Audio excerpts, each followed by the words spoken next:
જય શ્રી કૃષ્ણ મિત્રો. ઓમ નમો ભગવતે વાસુદેવાય.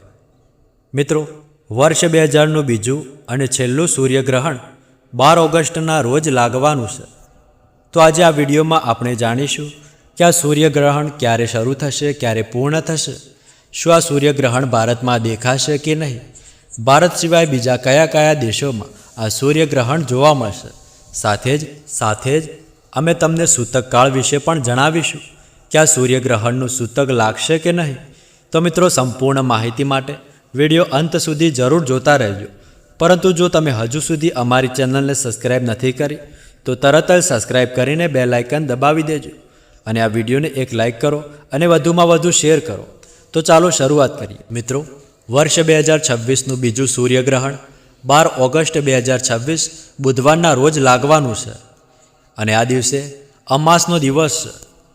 વૈજ્ઞાનિક દ્રષ્ટિએ જોવામાં આવે તો સૂર્યગ્રહણ એક ખગોળીય ઘટના છે. જ્યારે ચંદ્રમા, સૂર્ય અને પૃથ્વી વચ્ચે આવી જાય છે ત્યારે સૂર્યગ્રહણ લાગે છે. પરંતુ જ્યોતિષની દ્રષ્ટિએ સૂર્યગ્રહણનું વિશેષ મહત્ત્વ છે.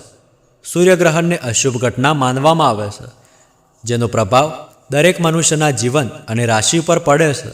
તમને જણાવી દઈએ કે વર્ષનું બીજું સૂર્યગ્રહણ અષાઢ માસના કૃષ્ણ પક્ષની અમાસના દિવસે લાગવાનું છે. આ એક ખગ્રાસ સૂર્યગ્રહણ હશે. 12 ઓગસ્ટના રોજ ચંદ્રમા સૂર્યના લગભગ 96% ભાગને ઢાંકી દેશે. આ ખૂબ જ પ્રભાવશાળી ગ્રહણ રહેશે. તમને જણાવી દઈએ કે આ સૂર્યગ્રહણ કર્ક રાશિ અને આશ્લેષા નક્ષત્રમાં થશે. કર્ક રાશિ અને આશ્લેષા નક્ષત્રમાં જન્મેલા લોકો માટે આ સૂર્યગ્રહણ કષ્ટદાયક માનવામાં આવે છે.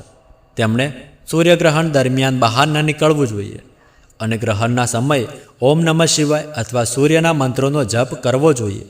તેનાથી તમને લાભ મળશે. હવે વાત કરીએ આ સૂર્યગ્રહણના સમયની. તો ભારતીય સમય અનુસાર આ સૂર્યગ્રહણની શરૂઆત 12 ઓગસ્ટ 2026ના રોજ રાત્રે 9:04 થશે અને તેનું સમાપન મધ્યરાત્રિ પછી એટલે કે રાત્રે 1:28 થશે. આ સૂર્યગ્રહણનો કુલ સમયગાળો 4 કલાક 24 મિનિટનો રહેશે. હવે જાણીએ કે આ સૂર્યગ્રહણ ક્યાં ક્યાં જોવા મળશે. તો મિત્રો, આ સૂર્યગ્રહણ યુરોપના મોટાભાગના દેશો, કેનેડા, રશિયાનો ઉત્તર પૂર્વ વિસ્તાર, ઉત્તર પશ્ચિમ આફ્રિકામાં જોવા મળશે. ઉપરાંત ગ્રીનલેન્ડ, આઇસલેન્ડ, કાર્કટિક, ઉત્તરી સ્પેન, એટલાન્ટિક મહાસાગર, પોર્ટુગલના કેટલાક ઉત્તર પૂર્વીય વિસ્તારોમાં ખગ્રાસ સ્વરૂપે અને ફ્રાન્સ, બ્રિટન, યુરોપના મોટાભાગના દેશો તેમજ ઇટાલીમાં ખંડગ્રાસ સ્વરૂપે જોવા મળશે. તમને જણાવી દઈએ કે 12 ઓગસ્ટના રોજ લાગનારું આ સૂર્યગ્રહણ ભારતમાં દેખાશે નહીં. ભારતના કોઈપણ સ્થળેથી તેને જોઈ શકાશે નહીં. હવે વાત કરી આ સૂર્યગ્રહણના સૂતક કાળ વિશે. તો મિત્રો, કારણ કે આ સૂર્યગ્રહણ ભારતમાં દેખાવાનું નથી, તેથી તેનો સૂતક ભારતમાં માનવામાં આવશે નહીં. એટલે ભારતમાં આ ગ્રહણનો કોઈ ધાર્મિક કે જ્યોતિષ પ્રભાવ માનવામાં આવશે નહીં. પરંતુ જે દેશોમાં આ સૂર્યગ્રહણ દેખાશે ત્યાં તેનો સૂતક કાળ શરૂ થવાના એટલે કે ગ્રહણ શરૂ થવાના બરાબર 12 કલાક પહેલાં શરૂ થઈ જશે અને ગ્રહણ પૂર્ણ થાય ત્યારે સમાપ્ત થશે. કારણ કે આ ગ્રહણ ભારતમાં દેખાવાનું નથી. આ કારણે ભારતમાં સૂતકના નિયમોનું પાલન કરવામાં આવશે નહીં. પરંતુ જ્યાં આ ગ્રહણ દેખાશે ત્યાં ગ્રહણ અને સૂતકના નિયમોનું પાલન કરવું પડશે. ખાસ કરીને ગર્ભવતી મહિલાઓએ ગ્રહણ દરમિયાન વિશેષ સાવચેતી રાખવી પડશે. મિત્રો, સૂર્યગ્રહણ દરમિયાન કેટલાક ખાસ કામ કરવાની મનાઈ હોય છે. તો આવો જાણીએ કેવા કયા કામ છે જે સૂર્યગ્રહણ દરમિયાન ભૂલથી પણ ન કરવા જોઈએ. અને તમને જણાવી દઈએ કે સૂર્યગ્રહણ દરમિયાન ભગવાનની મૂર્તિનો સ્પર્શ કરવો અને પૂજાપાઠ કરવો નિષિદ્ધ માનવામાં આવે છે. આ દરમિયાન આરતી અને પૂજાપાઠ કરવાની મનાઈ હોય છે. મૂર્તિનો સ્પર્શ પણ વર્જિત થઈ જાય છે. જો કે ભારતમાં આ ગ્રહણ દેખાવાનું નથી, તેથી ભારતમાં પૂજાપાઠ ચાલુ રહેશે અને મંદિરોના કપાટ પણ બંધ કરવામાં આવશે નહીં. મિત્રો, સૂર્યગ્રહણ દરમિયાન પ્રકૃતિ વધુ સંવેદનશીલ બની જાય છે. તેથી આ સમયે વૃક્ષો, છોડ, ફૂલો અને પાંદડા તોડવા જોઈએ નહીં. સૂર્યગ્રહણ દરમિયાન કોઈ પણ શુભ કાર્ય કરવું જોઈએ નહીં. એવી માન્યતા છે કે સૂર્યગ્રહણના સમયે કરવામાં આવેલા તમામ શુભ કાર્યનું પરિણામ ઉલટું જોવા મળે છે.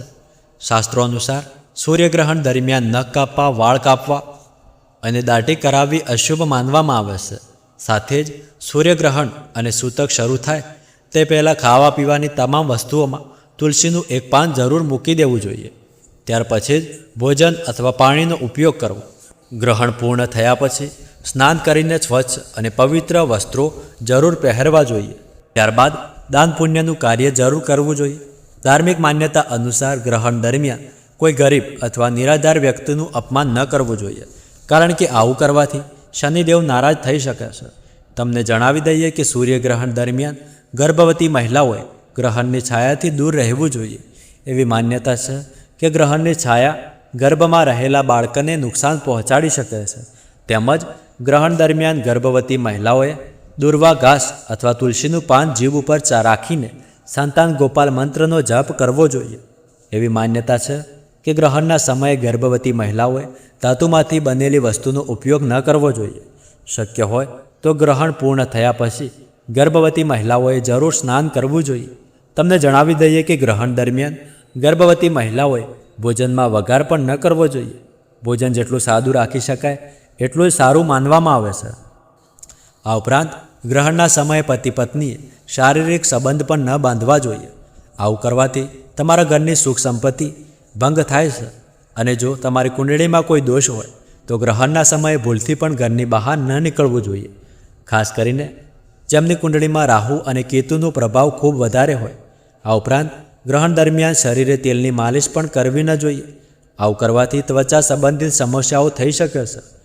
તમને જણાવી દઈએ કે ગ્રહણ દરમિયાન તુલસીના પાનનું ખૂબ જ મહત્ત્વ હોય છે. આ સમયે તુલસીના પાન તોડવા કે કાપવા અશુભ માનવામાં આવે છે. જો કોઈ વસ્તુમાં તુલસીના પાનની જરૂર હોય તો ગ્રહણ શરૂ થાય તે પહેલાં જ તેને તોડી લેવા. અને ગ્રહણ દરમિયાન ગર્ભવતી મહિલાઓએ શાકભાજી કાપવું, કપડાં સીવવા અથવા કોઈપણ પ્રકારની ધારદાર વસ્તુનો ઉપયોગ કરવો મનાય છે. આ ઉપરાંત ગ્રહણ દરમિયાન માંસ અને માછલીનું સેવન પણ ન કરવું જોઈએ. આ સમયે દારૂ પીવાની પણ મનાઈ હોય છે. ગ્રહણના સમયગાળા દરમિયાન આ બધી વસ્તુઓથી દૂર રહેવું જોઈએ. અને સૂર્યગ્રહણ દરમિયાન મનોરંજન પણ ન કરવું જોઈએ. કેટલાક લોકો સમય પસાર કરવા માટે જુગાર અથવા તાશ જેવી રમતો રમે છે, જે ખૂબ જ ખોટું છે. તમને જણાવી દઈએ કે ગ્રહણ દરમિયાન બીજા કોઈના ઘરમાંથી મળેલું ભોજન પણ ન કરવું જોઈએ. નહીં તો તમારા 12 વર્ષનું પુણ્ય નષ્ટ થઈ જાય છે. અને એક વાતનું ખાસ ધ્યાન રાખો કે ગ્રહણ દરમિયાન બહારનું ભોજન પણ ટાળવું જોઈએ. સાથે જ ગ્રહણ દરમિયાન ઊંઘવું પણ ન જોઈએ. પરંતુ ગર્ભવતી મહિલાઓ, બાળકો, વૃદ્ધો અને બીમાર લોકો માટે આ નિયમ લાગુ પડતો નથી. તેમજ ગ્રહણ દરમિયાન ઝઘડો પણ ન કરવો જોઈએ. ગ્રહણના સમયે જૂઠ, કપટ અને ખરાબ વિચારોનો ત્યાગ કરવો જોઈએ. ગ્રહણ દરમિયાન મન અને બુદ્ધિ પર પડતા નકારાત્મક પ્રભાવથી બચવા માટે ધ્યાન, મંત્રજાપ અને ભગવાનના નામનું સ્મરણ કરવું જોઈએ. તમને જણાવી દઈએ કે ગ્રહણના સમયગાળા દરમિયાન દાન પુણ્ય કરવાનું ખૂબ જ મહત્ત્વ હોય છે. તેથી સૂર્યગ્રહણ પૂર્ણ થયા પછી અનાજ, વસ્ત્ર અને ધનનું દાન કરવું જોઈએ. આવું કરવાથી માત્ર તમારી સમસ્યાઓ ઓછી નહીં થાય, પરંતુ શુભ ફળ અને લાભની પણ પ્રાપ્તિ થશે. તો મિત્રો, આ માહિતી તમને સારી લાગી હોય તો કોમેન્ટમાં જય માતાજી જરૂર લખી લેજો. અને જો તમારો કોઈ પ્રશ્ન હોય તો પણ તમે નીચે કોમેન્ટ બોક્સમાં પૂછી શકો છો. તેનો ઉત્તર અમે જરૂર આપીશું. અને આ વિડીયો પસંદ આવ્યો હોય તો આ વિડીયોને એક લાઈક કરી લેજો. મળીએ આગળના વિડીયોમાં. ત્યાર સુધી ધન્યવાદ.